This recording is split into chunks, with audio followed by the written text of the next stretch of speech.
ako. Yung papabaray ang linis sa mga kag-anak nila.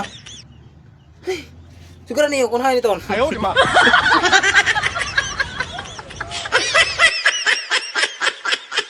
Ang sabi ko tama na pero ang sabi mo sa'kin umirit ka pa ng isa. O kung ganon, inom mo na ngayon. Anong pake ko dyan sa boyfriend mo? Ako ang gusto mo, hindi mo mapipigil yun. At alam mo yun.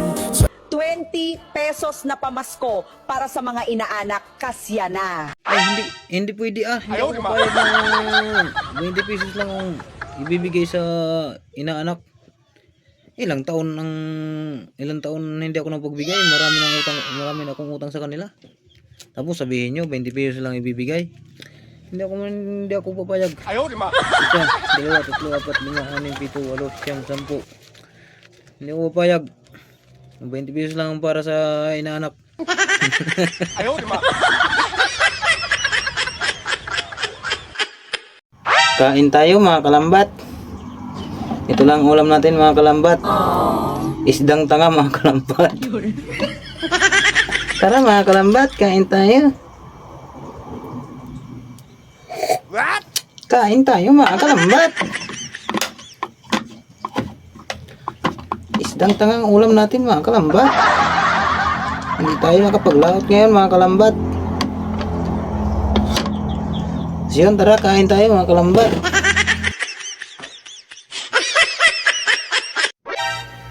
Single ka? Single din ako.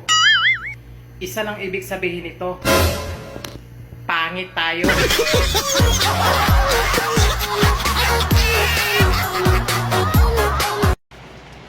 Kung ang Tagalog ng hilo ay lason, sa amin sa Samar, What? damuan hiluan. Ayaw, di ba? Aray mo, pakat!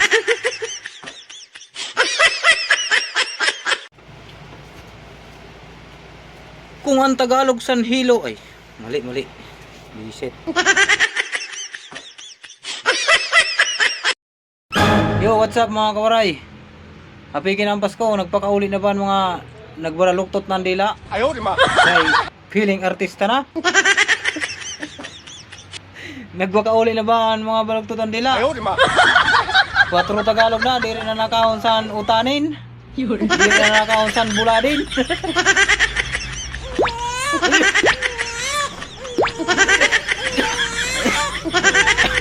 Hindi na nakarigo sa dagatin kasi makatihin.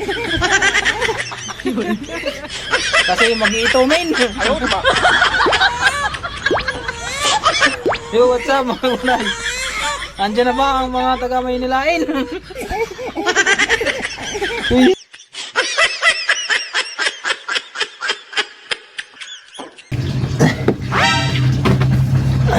Ayaw, di ba?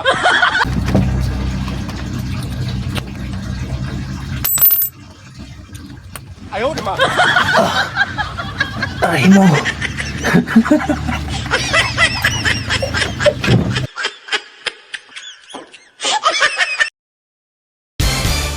One, two, three, four. Yo, what's up mga kuwaray? Gusto mo bang pumaldo? Bibigyan kita ng link. Magtrabaho ka. Boss, papadala ko ng puhunan. What? May pira ka nga. Hindi naman sa'yo. At least may trabaho. Diba? Yun lang.